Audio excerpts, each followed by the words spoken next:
Atau orang sudah bisa toleransi antar umat beragama, harusnya dia lebih banyak toleransi dengan orang-orang yang seagama kan itu kan ya. Nah pertanyaannya berarti pasti ada sesuatu yang dia nggak kaitkan. Ketika dia toleransi dengan orang yang nggak sholat bisa, kok toleransi dengan orang yang sholat nggak bisa? Hanya karena perbedaan-perbedaan tertentu. Nah berarti menurutku ya, berarti toleransinya dengan umat yang selain agamanya atau yang antar umat beragama itu bukan toleransi yang didasari dengan keyakinan yang benar.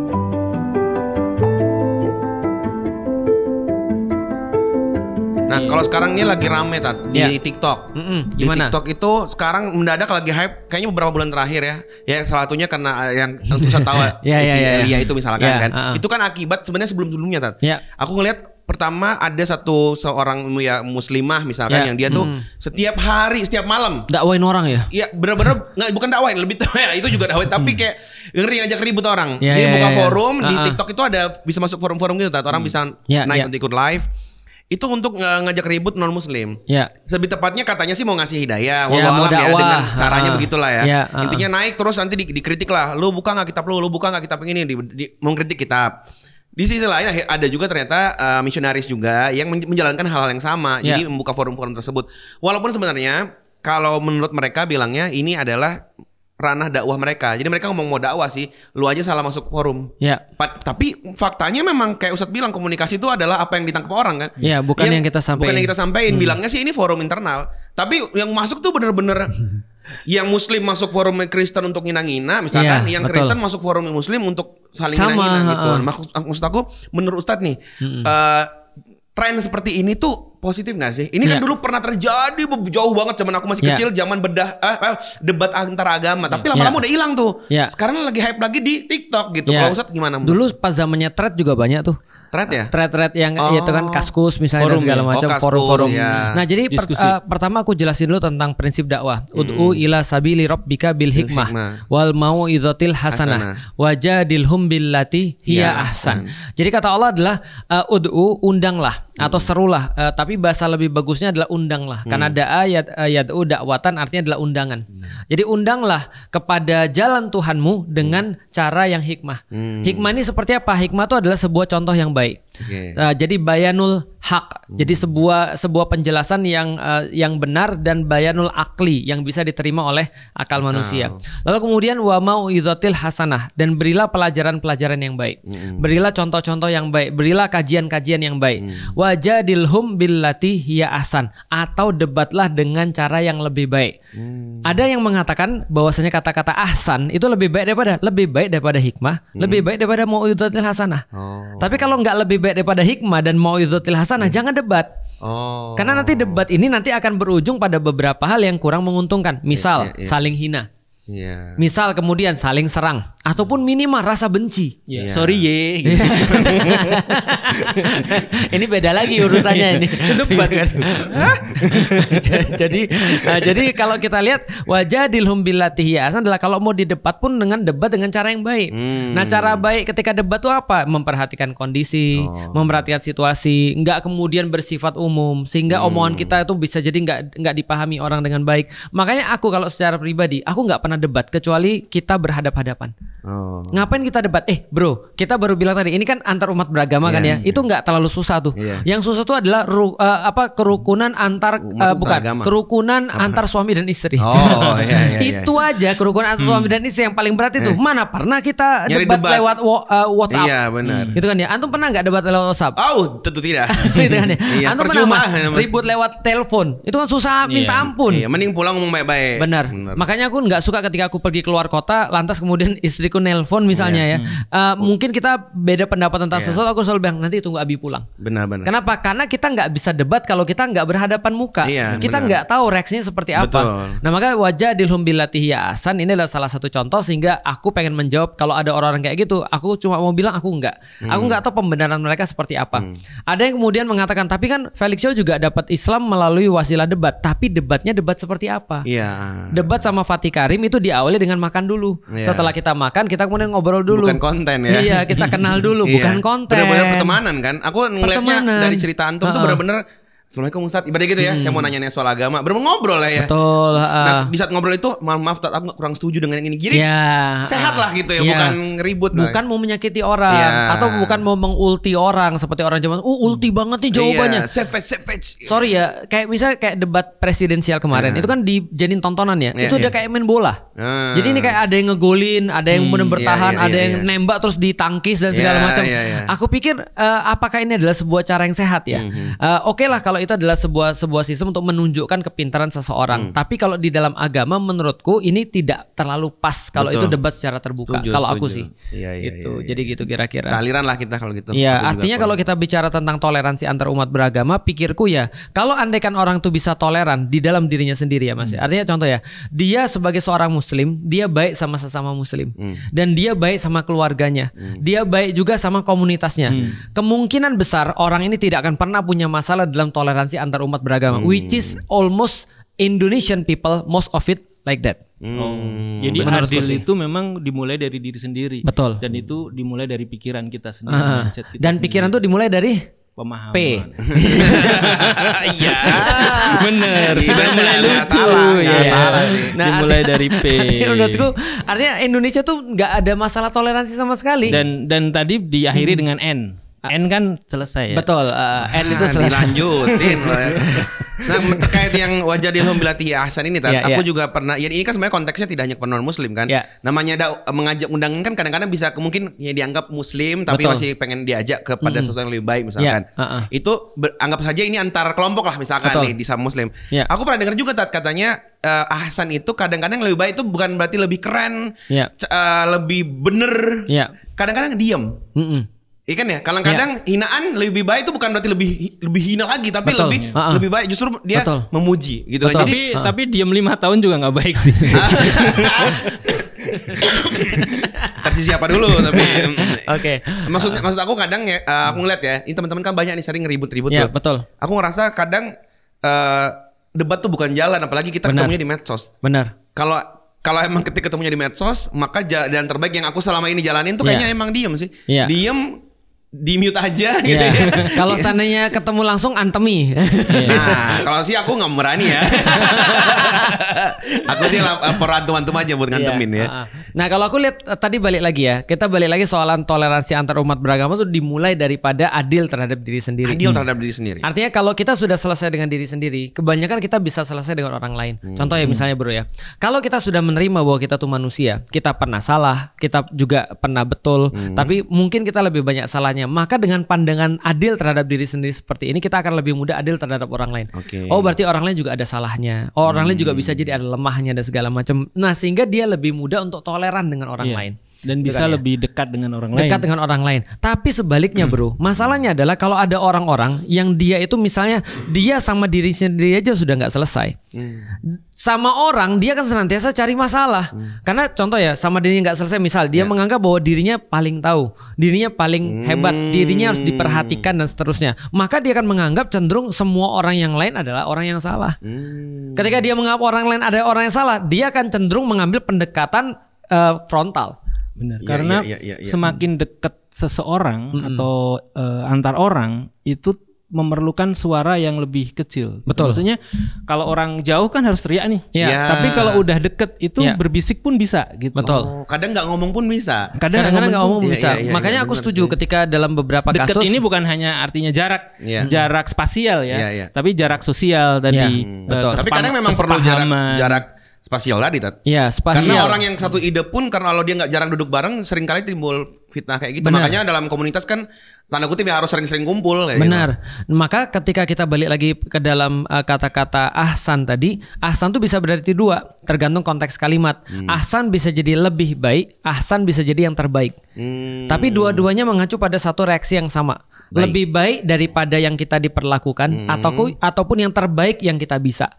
Maka contoh ya misalnya, apa bedanya antara lebih baik dengan yang terbaik? Contoh ya, kalau kita dipukul orang, maka kalau kita pukul itu namanya adalah balasan yang setara. Kita dipukul, kita mukul. Kita disakiti, kita pengen orang sakit. Tapi apakah ini lebih baik? Tidak. Contoh, kalau lebih baik bisa jadi orang mukul kita sekali, kita pukul 2 kali, itu lebih baik bisa jadi. Bisa jadi. Tapi kita lihat dulu, baiknya diukur dari apa? Baik itu diukur dari tujuan tujuan daripada kita melakukan sesuatu. Kalau tujuan itu misalnya contoh membuat kita dipukul orang, membuat dia lebih sakit, kita pukul 2 kali dong. Itu baik karena tujuannya membuat dia lebih sakit. Tapi kalau tujuan dia sadar, membuat dia sadar. Apakah cukup dengan dipukul 2 kali? Dia malah tambah marah. Betul. Dia bisa jadi pukul kita 4 kali. Tapi kalau kita pengen dia sadar, maka cara yang lebih baik bisa jadi dengan mendiamkan. Bisa jadi dengan malah berbuat baik pada dia. Iya, betul. Gitu. Makanya itu kata Allah ketika kita mau membela diri kita, maka dengan cara yang ahsan juga. Seperti apa misalnya? Ya dengan mengirimkan hadiah ataupun berkata mendoakan dia dan segala macam. Nah, itu adalah toleransi. Contoh dari Rasul tentang itu ya. Beliau kepada non muslim bahkan yang sering menghina beliau dan lain-lain malah dibalasnya dengan yang tanda kutip yang orang tuh gak nyangka-nyangka ya dan akhirnya malah jadi dapat hidayah waktu itu. Masya Allah. Iya. Ya alhamdulillah ya kita sudah ngobrol soal intoleransi dan juga kerukunan beragama. Semoga di musim-musim musim salju ini. Tapi aku juga perlu untuk menyampaikan bahwa kalau kita balik kepada yang tadi ya. Contoh misalnya, kok bisa ada orang-orang yang sama orang-orang yang bukan muslim, taruhlah ya, misalnya atau yang enggak seagama, dia lebih dekat. Tapi kok dia bisa miss untuk bisa dekat atau mentoleransi orang-orang yang seagama? Ya berarti tadi yang kata Ustadz bilang, apa yang dianggap penting bagi dia itu bukan yang kita kira. Padahal harusnya kan orang yang lebih kecil dia sudah beres, harusnya dia bisa beres dengan perkara-perkara besar. Betul. Atau orang sudah bisa toleransi antar umat beragama, harusnya dia lebih banyak toleransi dengan orang-orang yang seagama kan itu kan ya. Nah pertanyaannya berarti pasti ada sesuatu yang dia nggak kaitkan. Ketika dia toleransi dengan orang yang nggak sholat bisa, kok toleransi dengan orang yang sholat nggak bisa? Hanya karena perbedaan tertentu. Nah berarti menurutku berarti toleransinya dengan umat yang selain agamanya atau yang antar umat beragama itu bukan toleransi yang didasari dengan keyakinan yang benar. Karena kalau didasari karena keyakinan yang benar, dia pasti akan toleransi dengan umat seagama. Tapi intinya yang mau aku sampaikan pada dasarnya adalah bagiku secara pribadi percaya atau nggak percaya, menjadi muslim itu membuatku bisa untuk tidak panik atau tidak gumun dalam menyikapi keadaan apapun. Contoh ya, dulu ketika aku belum muslim, aku ngelihat orang yang berbeda dengan aku, itu aku gak merasa kok dia beda, kok dia gak bisa memahamin aku, dan aku merasa kayak aku center of the world gitu. Tapi menjadi seorang muslim, kita seolah-olah kemudian mengatakan bahwa iya kita gak boleh benci manusia, ini tentang bukan hidup ini bukan tentang aku dan segala macam. Ketika kita melihat ada perbedaan, kita lebih mudah menerima. Kenapa? Karena kita menghargai manusianya. Itu yang diberikan oleh Islam. Maka separah apapun orang, kita nggak gumun karena kita lebih menghargai manusia. Karena perbedaan itu tidak selalu identik dengan tingkatan. Nggak harus apa lebih tinggi lebih. Misalnya kalau kita bicara biru sama merah sama kuning, itu kan beda warna ya. Tapi kalau kita sudah bicara merah lebih baik dari biru atau biru lebih baik dari itu baru hijau, itu menstratifikasi, membuat tingkatan. Tapi kembali tadi bahwa kita punya prinsip yang memang cara memandang tema-tema itu seperti apa. Makanya kan kalau dalam surat Al-Hujurat ayat 13 itu disebutkan inna akramakum indallahi atqakum. Jadi memang kembali pada prinsip. Jadi mana Allah yang membuat tingkatan, mana yang hanya sekedar itu beda aja. Aku jadi tahu tadi gara-gara ngomong Mas Husain. Berarti contoh gini ya. Kalau ada orang bilang gini, aku tuh bisa bertoleransi nih dengan umat antar agama. Tapi aku nggak mau terima kamu. Berarti toleransi antar umat beragama untuk meninggikan diri dia. Untuk supaya kemudian diri dia seolah-olah lebih tinggi daripada. Aku membacanya seperti itu. Nah itu yang pertama. Yang penting banget nih, yang pengen aku sampaikan. Berbeda itu bukan berarti saling membenci. Nah itu poin tuh. Jadi kita penting banget di Indonesia ini untuk mengerti bahwasanya ketika aku beda bukan berarti aku benci. Contoh misalnya ya, aku nggak mau makan babi. Bukan berarti aku benci babi. Tiap hari pukul-pukul babi, lempar-lempar babi, nggak begitu. Gitu kan ya. Atau misalnya aku tidak mengakui keimanan yang sama dengan kamu. Bukan berarti aku benci kamu. Karena di dalam Islam kita diajarin banget berbeda itu bukan berarti membenci. Gitu maksudnya. Nah, jadi itu penting banget. Jadi jangan sampai dikatakan karena sekarang begitu maksudnya. Lu beda. Kalau lu beda dengan dia berarti lu benci dia. Karena kalau gitu, kalau lu bilang bahwa lu nggak benci dia, lu harus buktikan bahwa lu harus ikut dia. Justru itu nggak toleran ya. Itu nggak toleran. Jadi berbeda bukan berarti membenci. Ini semoga menjawab di kehidupan di Indonesia yang memang ini sangat beragam banget ya. Dari mulai Indonesia ini memang sangat aku melihat itu karena ngeliat Korea, Tat. Aku kan suka Korea dan aku ngebaca satu hal yang sangat beda kita dengan Korea tuh, mereka kan homogen gitu. Jadi memang terlahir di satu bangsa, benar-benar satu ras, satu apa. Dan Indonesia ini benar-benar warna kulit beda, bahasa beda, agamanya berapa banyak tuh beda. Jadi selera makan, kuliner, betul. Pedes, kuliner gitu. Tuh bener beda banget. Udah kayak beda negara gitu. Bahasa. Iya, bahasa beda. Jadi kayaknya memang perlu kelegaan hati untuk menerima perbedaan tadi, bahwa kita memang beda, tapi kata-kata satu jua tadi itu lebih tepatnya ya jangan saling benci gitu. Iya, betul. Menghargai aja. Apalagi selama perbedaan itu tidak ada masalah dengan maksiat lah misalkan gitu ya. Betul. Nah, yang aku pengen tanya lagi nih. Iya. Sejauh mana kita bisa menganggap ini tuh beda yang bisa kita duduk bersama lah. Karena gini, kita kan tahu ya beberapa hal sebenarnya memang nggak boleh, misalkan LGBT contohnya misalkan. Betul. Nah, pasti akan ada yang bilang kalau gitu kenapa Ustadz nggak mau duduk sama LGBT kemudian podcast bareng atau apalah istilahnya. Artinya kan nggak toleran di satu sisi gitu. Atau mungkin kenapa ada hukum-hukum tertentu dalam Islam yang memang sengaja mengasingkan beberapa orang tertentu. Itu gimana tuh? Atau misalnya nih polisi deh misalkan atau pemerintah. Kan nggak semua ditolerir kan, pasti ada yang dia hukumi. Nah, kok bisa sih ada yang di titik itu dihukumin soal nggak boleh ditoleransi? Contohnya Ustadz dianggap makar waktu itu kan. Berarti nggak boleh nih, nggak ditoleransi. Kalau yang lain boleh, tapi ini nggak boleh. Nah itu kok bisa gitu tuh? Nah, maka toleransi itu kita lihat bahwasanya ada dua. Pertama, kita harus membedakan dulu antara menghargai manusia, mentoleransi manusia dengan mentoleransi perbuatan-perbuatan manusia. Kalau manusia, toleransi pada manusia itu tidak ada batas. Maka contoh ya, ketika aku bertemu dengan LGBT aku nggak pernah membenci manusianya.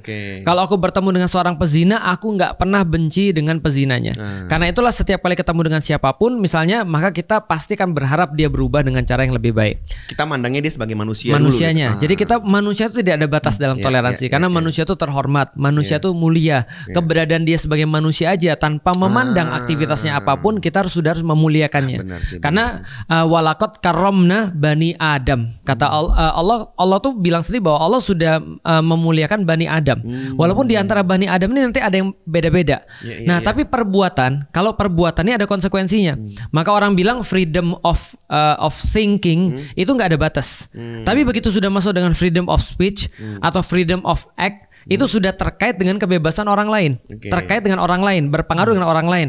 Ketika LGBT kita sangat hormati, tapi kalau LGBT sudah ngomong, itu merusak orang. Kalau LGBT sudah praktek, itu merusak orang. Sama kayak ada orang misalnya contoh gini, Felix Show dibilang radikal, kita tinggal tanya kata-kata mana dia yang radikal, perbuatan mana yang radikal. Kalau ada yang perbuatannya radikal, tentu saja kayak polisi, ada orang maling itu perbuatannya sudah nggak bisa ditolerir. Malingnya kita akan toleran, kita akan hargai, tapi perbuatannya kalau sudah mulai merusak orang lain itu tidak boleh. Nah, kuncinya adalah merusak. Nah, balik pada satu pemahaman, mana yang disebut dengan merusak dan mana yang disebut tidak merusak. Tergantung standar siapa. Itu dia. Kan? Tadi balik lagi ke Bapak Husain tadi. Inna akramakum indallahi atqakum. Bukan yang tadi itu lu Mas, yang tadi apa 3 tuh tadi? Proximity. Ya sebelumnya apa? Asumsi dan apa? Animasi. Ya itulah Pak, animasi. Potensi. Solusi. Ya, aku jadi ngerasa bahwa ternyata misalkan nih di satu sisi di Amerika misalkan dia menganggap bahwa LGBT bukan kerusakan. Maka mengekspresikan diri itu dianggap mengekspresikan diri kan? Malah dipromosi. Iya, artinya kan ini cuma orang mau nikah sama siapa yang dia suka. Love always win lah, apa dia bilang dengan narasinya dia. Sedangkan mengkritik misalkan sistem, ya kan ya, yang mereka bangun sebagai sistem terbaik itu katanya, itu dianggap hal yang nggak boleh ditoleransi lagi. Itu sudah kelewatan batas, berpikir pun tidak boleh tentang itu. Gitu ya. Bahkan makanya beberapa, nggak usah ngomong sistem Islam lah. Beberapa kali aku pakai kalimat kata-kata sistem komunis misalkan waktu itu ya. Itu langsung di-ban tuh. Jadi nggak boleh pakai nama-nama orang yang ternyata nggak boleh. Aku baru tahu nggak boleh. Jadi ternyata di titik ini mereka nggak boleh toleransi pada itu. Jadi tadi tergantung sistem yang dipakai ya. Standarnya berarti. Standarnya. Karena di media juga sekarang kalau ada kata-kata tertentu ya, sampai kan harus ada simbol kayak gitu ya. Kenapa muncul simbol-simbol gini ya? Karena dia nggak bertoleransi dengan itu. Karena ada sistem yang dia bekerja dengan standarnya sendiri. Gitu sehingga IG dia hilang. Jadi tidak toleransi. Antum gajian hilang, IG hilang. Ya Allah. Nah itu makanya nanti perlu untuk membahas apa yang menjadi tadi kalau kata Mas Husain itu adalah aksisnya atau prinsipnya itu standar apa. Nilai. Sehingga toleransi nanti semuanya akan dinilai dari sana. Tapi yang jelas kalau kita berbicara tentang manusia, kita selalu akan bertoleransi pada manusia. Menarik yang masalah manusia juga. Aku jadi ingat satu-satunya yang nggak mau sujud waktu disuruh Allah untuk manusia itu adalah Adam. ketika Adam, iblis. Nah, makanya aku jadi ngerti. Kadang-kadang kita tuh dibuat tanda kutip ya jijik sama manusia lain. Bukan perbuatannya ya. Kita ngerasa lebih tinggi, lebih pintar dari apapun dari manusia lain. Itu pasti kalau harusnya sih bisikan setan tuh. Betul. Atau entar dianya yang setan ya ibaratnya. Karena bener sih ketika kita fokus bahwa kita manusia dan dia juga manusia, muncul tuh rasa sayang kan. Anak itu dia nggak bisa apapun, dia nggak punya satupun prinsip hidup yang kita pakai gitu. Betul. Dia ngelanggar, dia nabrak semua, tapi kita karena melihat dia sebagai sosok manusia, kita menyayangi dia gitu kan ya. Dan tadi kita menghargai similarity-nya tadi. Itu kan, makanya kan Allah Subhanahu wa taala kan berfirman di dalam Al-Qur'an, wasbir nafsaka ma'alladzina yad'una rabbahum bil ghadati wal asyi yuriduna wajha. Bahwasanya sabar-sabarlah dengan orang-orang yang berdakwah di jalan Allah. Siang dan malam dia cuma menyuruh orang supaya kemudian ngadep kepada Allah gitu maksudnya. Spesifik sabar-sabar kepada pendakwah ya. Betul. Wasbir nafsaka wasbir nafsaka ma'alladzina yad'una rabbahum. Jadi bersama dengan mereka orang-orang yang menyuruh kepada Tuhannya. Berarti kan para pendakwah. Nah, artinya adalah apa? Karena di dalam karena Allah tuh ngerti bahwasanya di dalam pengemban dakwah sendiri kadang-kadang toleransinya tuh nggak jalan. Sehingga ketika mereka melihat ada seseorang nggak sesuai dengan pemahaman dia, tanpa ngobrol, tanpa kemudian mencari tahu, tanpa kemudian apa, yang muncul adalah syakwa sangka dulu. Dan seolah-olah tadi dia merasa bahwa dirinya lebih baik. Nah, ini yang sangat dikhawatirkan oleh bahkan oleh Rasulullah. Maka Rasul sangat tegas ketika berkaitan dengan orang yang sudah merasa lebih tinggi daripada orang lain. Itu terjadi pada kasusnya Abu Dzar Al-Ghifari. Ketika dia kemudian bilang pada Bilal, "Yabna Sauda, wahai anak daripada orang berkulit hitam," gitu kan ya. Itu kan sangat menghina sekali. Iya, rasis ya. Rasis. Langsung kemudian bilang nggak terima dong. Kamu ngomong gitu maksudmu apa? Apakah maksudmu kalau aku dilahirkan daripada budak yang berkulit hitam, lantas kemudian itu lebih rendah daripada kamu yang tidak berkulit hitam? Ini pasti perkara ada maksudnya. Ini nggak bisa dibiarkan. Dia ngadu pada Rasulullah. Bahwasanya Abu Dzar berkata, "Yabna Sauda." Bahwasanya saya dipanggil dengan wahai anak budak yang berkulit hitam. Maka Rasul langsung bilang, "Abu Dzar, nih palamu taruh sini." Taruh di tanah. Gitu kan ya. Kamu sudah berkata begitu. Ini adalah syiar-syiar daripada kesombongan. Maka kemudian Abu Dzar naruh kepalanya di tanah. Supaya kemudian wahai Bilal, ini tolong kepalaku diinjak, untuk supaya simbol bagi Rasulullah bahwa aku tidak sombong. Maksudnya aku tuh pengen kamu nginjek supaya kamu tahu bahwa kamu bisa jadi lebih tinggi daripada aku. Bahwa manusia tidak boleh merasa lebih tinggi daripada manusia yang lain. Dan itulah esensi daripada takwa. Takwa itu ketika seseorang tuh merasa bahwa dirinya tuh tidak punya apa-apa. Itu takwa. Sehingga dia melihat manusia lain itu selalu yang dilihat adalah kelebihannya. Kalau dalam skala ya, skala relasi sosial itu ada istilahnya kita melihat adanya realitas sosial. Artinya dia mengakui. Nah, mengakui itu nanti ada timeline ke kanan dan timeline ke kiri. Jadi mengakui, setelah itu suka, setelah itu sayang, setelah itu cinta. Jadi suka itu perspektif pribadi. Jadi aku suka sama dia, atau karakternya aku suka. Nah, sayang itu ketika sudah melakukan relasi, ada hubungan keduanya gitu. Maksudnya aku sayang sama kamu dan dia tahu. Nah, yang ketiga cinta. Aku sayang sama kamu dan aku ingin kamu bahagia. Nah, kebalikannya juga begitu tuh. Dari apa yang disebut tadi, ini ada nih, diakui ini, mengakui. Tidak suka, tidak sayang, benci, tidak cinta gitu. Itu kebencian tuh ada di sini ya. Level kebencian tuh ada lagi gitu. Ke kiri ya.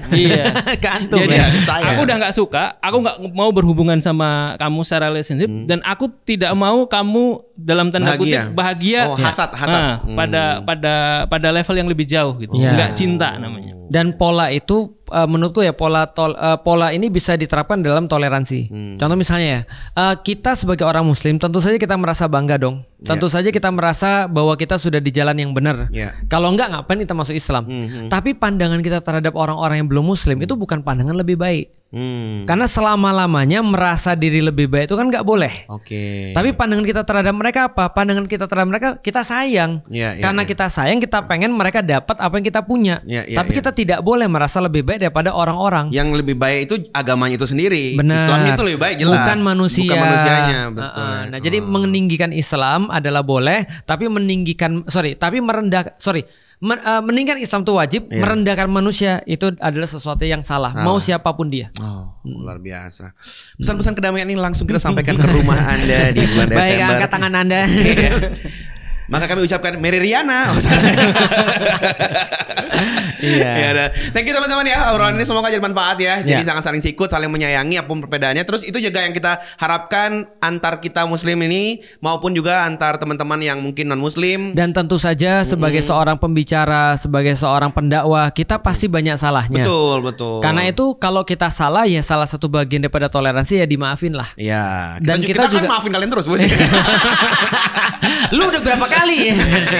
Iya. Tentu saja. Suasananya lebih kayak lebaran ya. Iya benar ya. Hari raya. Hari raya agama lain ya. Agama lain ya. Jadi thank you teman-teman semua ya. Jangan lupa untuk gabung di membership YN TV untuk support Dakwah Ngaji dan juga jangan lupa beli YN Merch. Ya dadah semuanya. Assalamualaikum.